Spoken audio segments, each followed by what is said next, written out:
بسم اللہ الرحمن الرحیم بسم اللہ الرحمن الرحیم۔ السلام علیکم ورحمۃ اللہ وبرکاتہ۔ عزیز طلبہ، آج التبیان فی علوم القرآن کا سبق نمبر 152 ہے، اور اس سبق کے اندر ہم اسلوب قرآن کی خصوصیات کا بیان پڑھیں گے۔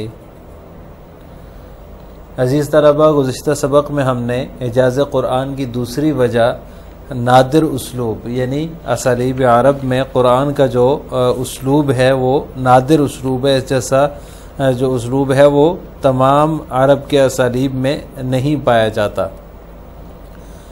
تو وہ جو ہے وہ اسلوب کی خصوصیات کیا ہیں جن کی وجہ سے وہ ایک نادر اسلوب بنتا ہے، مصنف نے اس کی خصوصیات ذکر کی ہیں۔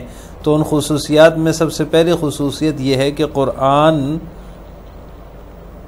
کا وہ لفظی اثر جو اس کے صوتی نظام اور لغوی جمال میں اپنی تجلی دکھاتا ہے، اس کا جو لفظی اثر ہے، اس کے الفاظ کا جو اثر ہے، جو لغت اور اسی طرح صوتی نظام میں جو ہے وہ اپنی تجلی دکھاتا ہے، یہ اس کے اسلوب کی خصوصیت ہے۔ نمبر 2، دوسری خصوصیت ہے قرآن کا ہر خاص و عام کو مطمئن کرنا، یعنی تمام لوگ اس کی عظمت اور اس کی شان و شوکت کا ادراک و احساس کر سکتے ہیں۔ تمام لوگوں کو، چاہے وہ عام ہوں چاہے وہ خواص ہوں، ان کو اس کی شان و شوکت کا اور اس کی عظمت کا ادراک اور احساس ہوتا ہے۔ یہ اس کے اسلوب کی دوسری خصوصیت ہے۔ تیسری خصوصیت یہ ہے کہ قرآن کا عقل و جذبہ دونوں کو مطمئن کرنا، چنانچہ قرآن عقل و دل دونوں سے مخاطب ہوتا ہے اور حق و جمال کو ایک ساتھ جمع کرتا ہے، یعنی عقل سے بھی مخاطب ہوتا ہے اور اس طرح دل سے بھی مخاطب ہوتا ہے۔ دل میں جذبہ ہوتا ہے اور عقل جو ہوتی ہے وہ دماغ میں ہوتی ہے۔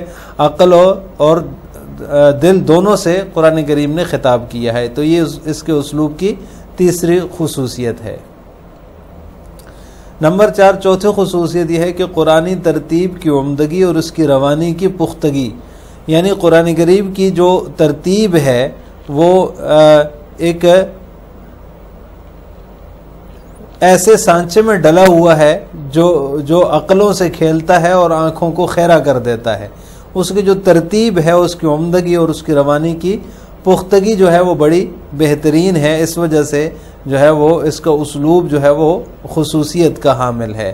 نمبر 5، پانچویں خصوصیت یہ ہے کہ قرآن کی تکرار کلام میں مہارت اور اقسام کلام میں تفنن، یعنی ایک معنی کو مختلف الفاظ اور مختلف طریقوں سے لاتا ہے اور وہ تمام کے تمام عمدہ اور ممتاز ہوتے ہیں۔ یعنی یہ نہیں کہ ایک معنی جو ہے وہ پہلے بیان کیا ایک لفظ سے، جب دوسرے لفظ سے بیان کیا تو اس کے اندر وہ عمدگی نہیں رہی، ایسی بات نہیں ہے۔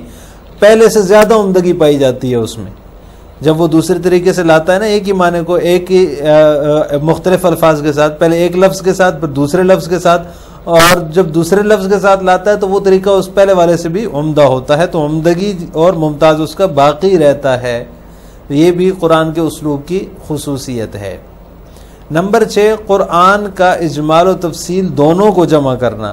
قرآن نے اجمال بھی بیان کیا ہے، بعض آیات میں اجمال ہے اور پھر بعض دوسری جگہ پہ ان کی تفصیل بھی بیان کی ہے۔ پہلے ایک آیت میں اس کسی بھی معاملے کے بارے میں اجمال سے بیان کیا، دوسری جگہ پہ جا کر اس کے لیے تفصیل بیان کی۔ مثال کے طور پر جیسے سورہ فاتحہ میں ہے الذین انعمت علیہم اہدنا الصراط المستقیم صراط الذین انعمت علیہم، اب یہاں پر ہمیں چلا دیجئے ان لوگوں کے راستے پر جن پر تو نے انعام کیا۔ اب وہ منعم علیہم کون لوگ ہیں، وہ ایک آگے جا کر دوسری جگہ پہ قرآن نے بیان کیا اولئک الذین انعم اللہ علیہم من النبیین والصدیقین والشہداء والصالحین۔ تو یہ پہلے اجمال اور پھر تفصیل ہے، اب اجمال بھی بیان کر دیا اور تفصیل بھی، تو یہ بھی اس کے اسلوب کی خصوصیت ہے۔ نمبر 6، لفظ کے قصد کے ساتھ ساتھ معنی کی تکمیل کرنا، یعنی لفظ بھی پورا لاتے ہیں اور پورا لفظ ہوتا ہے، لفظ کا قصد بھی ہوتا ہے اور اس کے ساتھ ساتھ معنی کی تکمیل بھی ہو رہی ہوتی ہے۔ اس وجہ سے یہ اس کی 7ویں خصوصیت ہے اور اس کے اسلوب کو جو ہے وہ دیگر اسالیب عرب سے ممتاز کر دیتی ہے۔ یہ جتنی بھی اس کی جو ہے وہ خصوصیات ہیں، یہ ساتھ کے ساتھ یہ اس اسلوب کو دیگر اسالیب سے جو ہے وہ ممتاز کر دیتی ہیں۔ خصائص اسلوب القرآن وللقرآن الكريم في اسلوبه العجيب المخالف لجميع الاساليب البشرية خصائص عديدة نجملها فيما يلي. الخاصة الأولى مسحة القرآن اللفظية التي تتجلى في نظامه الصوتي وجماله اللغوي. الخاصة الثانية إرضاؤه العامة والخاصة بمعنى أن الجميع يحسون بجلاله ويشعرون بروعته. الخاصة الثالثة إرضاؤه العقل والعاطفة معا فالقرآن يخاطب العقل والقلب ويجمع الحق والجمال معا. الخاصة الرابعة جودة سبك القرآن وإحكام سرده فكأنه سبيكة واحدة تلعب بالعقول وتأخذ بالأبصار. الخاصة الخامسة براعته في تصريف القول وتفننه في ضروب الكلام بمعنى أنه يورد المعنى الواحد بألفاظ شتى وطرق مختلفة وكلها رائعة فائقة. الخاصة السادسة جمع القرآن بين الإجمال والبيان. الخاصة السابعة الوفاء بالمعنى مع القصد في اللفظ. اسلوب قرآن کی خصوصیات. تمام اسالیب بشریہ کے خلاف قرآن کریم کے اس نادر اسلوب کی چند خصوصیات ہیں جنہیں ہم ذیل میں اجمالاً ذکر کرتے ہیں. پہلی خصوصیت الخاصۃ الاولی، پہلی خصوصیت قرآن کا وہ لفظی اثر ہے جو اس کے صوتی نظام اور لغوی جمال میں اپنی تجلی دکھاتا ہے. الخاصۃ الثانیہ، دوسری خصوصیت قرآن کا ہر خاص و عام کو مطمئن کرنا ہے، یعنی تمام لوگ اس کی عظمت اور اس کی شان و شوکت کا ادراک اور احساس کرتے ہیں.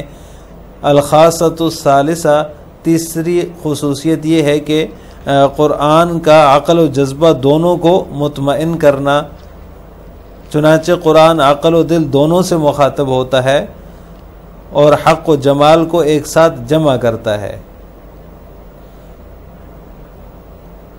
الخاصۃ الرابعۃ، چوتھی خصوصیت قرآنی ترتیب کی عمدگی اور اس کی روانی کی پختگی ہے، گویا کہ وہ سانچے میں ڈلا ہوا ایک ٹکڑا ہے جو عقول سے کھیلتا اور آنکھوں کو خیرہ کرتا ہے. الخاصۃ الخامسہ، پانچویں خصوصیت قرآن کی تکرار کلام میں مہارت اور اقسام کلام میں تفنن بمعنی انہ یورد المعنی، یعنی وہ ایک معنی کو مختلف الفاظ اور مختلف طریقوں سے لاتا ہے اور وہ تمام کے تمام عمدہ اور ممتاز ہوتے ہیں. الخاصۃ السادسہ، چھٹی خصوصیت یہ ہے کہ قرآن کا اجمال و تفصیل دونوں کا جمع کرنا. الخاصۃ السابعہ، ساتویں خصوصیت یہ ہے کہ لفظ کے قصد کے ساتھ ساتھ معنی کی تکمیل کرنا. الوفاء بالمعنی مع القصد فی اللفظ، لفظ میں قصد کے ساتھ ساتھ معنی کی تکمیل کرنا. لہٰذا آج کے سبق کا خلاصہ یہ ہوا کہ ہم نے اسلوب قرآن کی خصوصیات کے بارے میں پڑھا ہے کہ خصوصیات اسلوب قرآن کی وہ کون سی خصوصیات ہیں جن کی وجہ سے تمام عرب کے اسالیب میں اس کو ایک خاص اور نادر اسلوب کہا جاتا ہے. تو وہ خصوصیات مصنف نے 7 ذکر کی ہیں جن کی تفصیل ہم نے آج کے سبق میں پڑھی ہے. آخر میں آپ سے 2 سوال ہیں. نمبر 1، مصنف نے اسلوب قرآن کی کتنی خصوصیات کا ذکر کیا ہے؟ نمبر 2، اسلوب قرآن کی 5ویں خصوصیت تکرار کلام میں مہارت اور اقسام کلام میں تفنن کا کیا مطلب ہے؟ اختصار کے ساتھ ان دونوں سوالوں کا جواب آپ نے کمنٹ باکس میں دینا ہے. السلام علیکم ورحمۃ اللہ وبرکاتہ.